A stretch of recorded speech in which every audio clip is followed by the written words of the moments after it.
नमस्कार दोस्तों, मेरे YouTube चैनल पे आप लोगों का स्वागत है।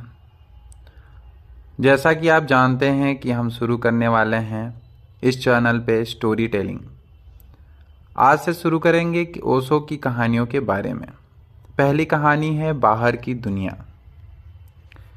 कवि गालिब को एक दफ़ा बहादुर शाह ने भोजन के लिए आमंत्रित दिया। गालिब था गरीब आदमी और अब तक ऐसी दुनिया नहीं बन सकी कि कवि के पास भी खाने के पीने के पैसे हो सकें।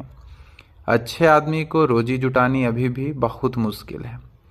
गालिब तो गरीब आदमी थे। कविताएं लिखी थी। ऊंची कविताएं लिखने से क्या होता है, कपड़े उसके फटे पुराने थे।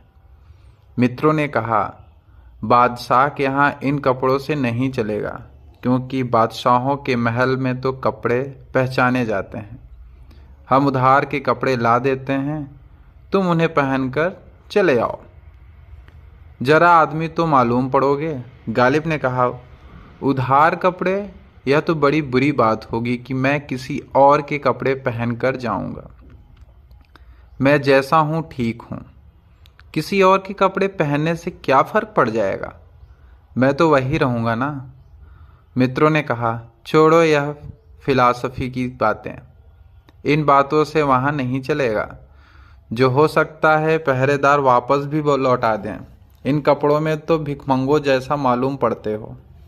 गालिब ने कहा, मैं तो जैसा हूं। गालिब को बुलाया और कपड़े को तो नहीं बुलाया, तो गालिब जाएगा। ना समझ था कहना चाहिए, नादान नहीं मानना। गालिब और चला गया। दरवाजे पर द्वारपाल ने बंदूक आड़ी कर दी। पूछा कि कहाँ भीतर जा रहे हो? गालिब ने कहा, मैं महाकवि गालिब हूँ। सुना है नाम कभी? सम्राट ने बुलाया है।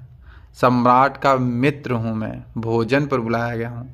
द्वारपाल ने कहा, हटो रास्ते से। दिन भर में जो भी आता है अपने को सम्राट का मित्र ही बताता है। हटो, नहीं तो उठाकर बंद करवा दूंगा।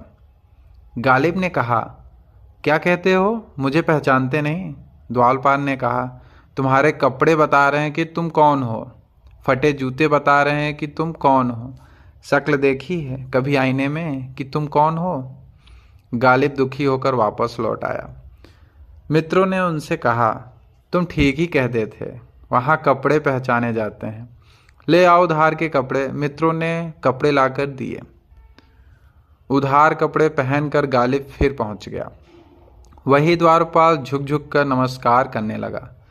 गालिब बहुत हैरान हुआ कि कैसी दुनिया है। भीतर गया तो बादशाह ने कहा, बड़ी देर से प्रतीक्षा कर रहा हूँ गालिब।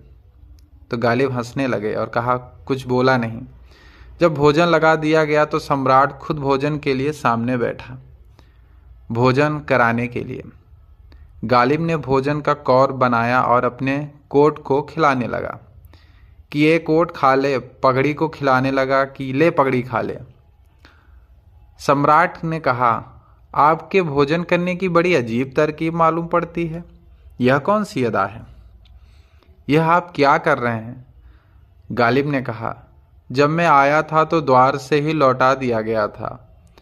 अब कपड़े आए हैं उधार के, तो जो आए हैं उन्हीं को भोजन भी कराना चाहिए। बाहर की दुनिया में कपड़े चलते हैं। बाहर की दुनिया में कपड़े ही चलते हैं। वहाँ आत्माओं का चलना बहुत मुश्किल है, क्योंकि बाहर की जो भीड़ इकट्ठी है वह कपड़े वालों की भीड़ है।